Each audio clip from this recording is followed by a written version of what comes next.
ಕ್ರಿಸ್ತನನ್ನು ಪ್ರತಿಫಲಿಸುವಂತೆ ನಿಮ್ಮ ಆತ್ಮಗಳನ್ನು ವಾಕ್ಯದಲ್ಲಿ ಬಲಪಡಿಸುವ ಅನುದಿನದ ಧ್ಯಾನ.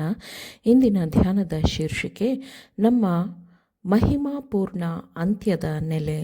ಈ ದಿನದ ದೇವರ ವಾಕ್ಯ: ದೇವರು ತನ್ನನ್ನು ಪ್ರೀತಿಸುವವರಿಗಾಗಿ ಸಿದ್ಧ ಮಾಡಿರುವಂಥದ್ದೆಲ್ಲವನ್ನು ಕಣ್ಣು ಕಾಣಲಿಲ್ಲ, ಕಿವಿ ಕೇಳಲಿಲ್ಲ, ಅದರ ಭಾವನೆಯು ಮನುಷ್ಯನ ಹೃದಯದಲ್ಲಿ ಹುಟ್ಟಲಿಲ್ಲ. 1 ಕೊರಿಂಥದವರಿಗೆ 2ನೇ ಅಧ್ಯಾಯ 9ನೇ ವಚನ.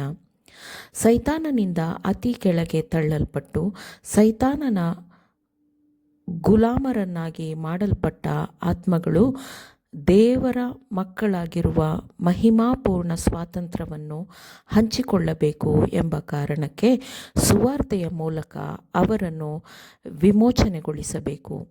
ಪಾಪದಿಂದ ಉಂಟಾಗುವ ಪರಿಣಾಮದಿಂದ ಬಿಡುಗಡೆಗೊಳಿಸುವ ಉದ್ದೇಶ ಮಾತ್ರ ದೇವರಿಗೆ ಇಲ್ಲ. ಅದರೊಂದಿಗೆ ಪಾಪದಿಂದಲೇ ಅವರನ್ನು ರಕ್ಷಿಸುವ ಉದ್ದೇಶವನ್ನು ದೇವರು ಹೊಂದಿದ್ದಾನೆ. ನಮ್ಮ ಯೆಹೋವ ದೇವರ ಪ್ರಸನ್ನತೆ ಮತ್ತು ತನ್ನ ಮಗನ ಸಾರೂಪ್ಯವುಳ್ಳವರಾಗುವುದು ಮತ್ತು ದೇವರು ತನ್ನನ್ನು ಪ್ರೀತಿಸುವವರಿಗಾಗಿ ಸಿದ್ಧ ಮಾಡಿರುವಂಥದ್ದೆಲ್ಲವನ್ನು ಕಣ್ಣು ಕಾಣಲಿಲ್ಲ, ಕಿವಿ ಕೇಳಲಿಲ್ಲ, ಅದರ ಭಾವನೆಯು ಮನುಷ್ಯರ ಹೃದಯದಲ್ಲಿ ಹುಟ್ಟಲಿಲ್ಲ ಎಂಬಿವುಗಳಿಂದ ಭ್ರಷ್ಟ ಪಾಪದಿಂದ ವಿರೂಪಗೊಂಡ ಆತ್ಮವು ಭೂಷಿತವಾಗಬೇಕು ಎಂದು ಆತ್ಮವನ್ನು ಶುದ್ಧೀಕರಿಸಬೇಕು. ಅದು ಮಾನಸಾಂತರಗೊಳ್ಳಬೇಕು. ದೇವರ ಸ್ವರೂಪಕ್ಕೆ ಮರಳಿದ ಮನುಷ್ಯನು ಸಾಧಿಸಬಹುದಾದ ಮಹಿಮೆಯ ಅಂತ್ಯದ ನೆಲೆಯನ್ನು ನಿತ್ಯತ್ವವು ಮಾತ್ರ ಪ್ರಕಟಿಸಬಹುದು.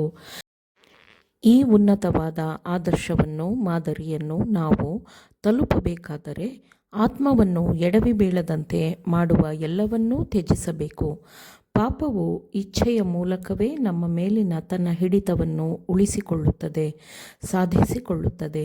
ದೇವರಿಗೆ ಇಚ್ಛೆಯನ್ನು ಒಪ್ಪಿಸುವುದು ಎಂದರೆ ಅಂಗವಿಕಲರಂತೆ ಜೀವನ ನಡೆಸಲು ಜೀವನವನ್ನು ಒಪ್ಪಿಸುವುದು ಎಂದು ಆಗಾಗ್ಗೆ ನಮಗೆ ಅನ್ನಿಸಬಹುದು. ನೀವು ಜೀವಕ್ಕೆ ಪ್ರವೇಶ ಪಡೆಯುವುದಾದರೆ, ನೀವು ಸ್ವತಃ ಅಂಗವಿಕಲರಾಗಿದ್ದರೆ, ಗಾಯಪಟ್ಟವರಾಗಿದ್ದರೆ ಮತ್ತು ಕುಂಟುವವರಾಗಿದ್ದರೆ ಎಷ್ಟೋ ಒಳ್ಳೆಯದು ಎಂದು ಕ್ರಿಸ್ತನು ಹೇಳುತ್ತಾನೆ. ನೀವು ವಿಪತ್ತು ಎಂದು ನೋಡುವ ಎಲ್ಲವೂ ಅತ್ಯುನ್ನತ ಪ್ರಯೋಜನದ ಬಾಗಿಲುಗಳಾಗಿರುತ್ತದೆ. ದೇವರು ಜೀವದ ಮೂಲನಾಗಿದ್ದಾನೆ ಮತ್ತು ನಾವು ಆತನೊಂದಿಗೆ ಸಹಭಾಗಿತ್ವದಲ್ಲಿದ್ದಾಗ ಮಾತ್ರ, ಸಂಪರ್ಕದಲ್ಲಿದ್ದಾಗ ಮಾತ್ರ ನಾವು ಆ ಜೀವವನ್ನು ಹೊಂದಬಹುದು. ನಾವು ದೇವರಿಂದ ಬೇರ್ಪಟ್ಟರೆ ಸ್ವಲ್ಪ ಸಮಯದವರೆಗೆ ಜೀವಿಸುವುದು ನಮ್ಮದಾಗಿರಬಹುದು, ಆದರೆ ನಾವು ಜೀವವನ್ನು ಹೊಂದಿಕೊಂಡಿರುವುದಿಲ್ಲ. ನಮ್ಮ ಚಿತ್ತವನ್ನು ದೇವರಿಗೆ ಒಪ್ಪಿಸುವ ಮೂಲಕ ಆತನು ನಮಗೆ ಜೀವವನ್ನು ದಯಪಾಲಿಸಬಹುದು. ಸ್ವಾರ್ಥವನ್ನು ಸಂಪೂರ್ಣವಾಗಿ ತ್ಯಾಗ ಮಾಡಿ ಆತನ ಜೀವವನ್ನು ಸ್ವೀಕರಿಸುವ ಮೂಲಕ ಮಾತ್ರ ಗುಪ್ತವಾಗಿರುವ ಪಾಪಗಳನ್ನು ಜಯಿಸಲು ಸಾಧ್ಯ ಎಂದು ಯೇಸು ಹೇಳಿದ್ದಾನೆ.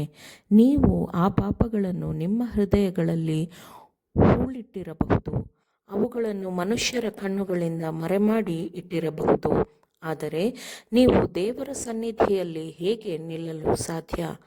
ಪಾಪವು ಎಲ್ಲೇ ಕಂಡುಬಂದರೂ ದೇವರು ದಹಿಸುವ ಬೆಂಕಿಯಾಗಿರುತ್ತಾನೆ. ನಿಮ್ಮನ್ನು ನೀವು ದೇವರಿಗೆ ಒಪ್ಪಿಸಿಕೊಡಬೇಕೆಂದರೆ ತ್ಯಾಗದ ಅಗತ್ಯವಿರುತ್ತದೆ, ಆದರೆ ಅದು ಉನ್ನತವಾದದ್ದನ್ನು ಹೊಂದುವುದಕ್ಕೆ ಕೆಳಗಿನವುಗಳನ್ನು ತ್ಯಾಗ ಮಾಡಬೇಕಾಗುತ್ತದೆ. ಆತ್ಮಿಕವಾದವುಗಳನ್ನು ಹೊಂದಲಿಕ್ಕೆ ಲೌಕಿಕವಾದವುಗಳನ್ನು ತ್ಯಾಗ ಮಾಡಬೇಕಾಗುತ್ತದೆ. ನಿತ್ಯವಾದವುಗಳನ್ನು ಹೊಂದಲಿಕ್ಕೆ ನಶಿಸುವವುಗಳನ್ನು ತ್ಯಾಗ ಮಾಡುವುದು ಆಗಿರುತ್ತದೆ. ನಮ್ಮ ಇಚ್ಛೆಯು ನಾಶವಾಗಬೇಕು ಎಂದು ದೇವರು ಉದ್ದೇಶಿಸಿಲ್ಲ, ಏಕೆಂದರೆ ಅದನ್ನು ಅನುಷ್ಠಾನಕ್ಕೆ ತರುವ ಮೂಲಕ ಮಾತ್ರ ನಾವು ಆತನು ನಮ್ಮಿಂದ ಬಯಸುವುದನ್ನು ಸಾಧಿಸಬಹುದು. ನಮ್ಮ ಇಚ್ಛೆಯು ಆತನಿಗೆ ಶರಣಾಗಬೇಕು.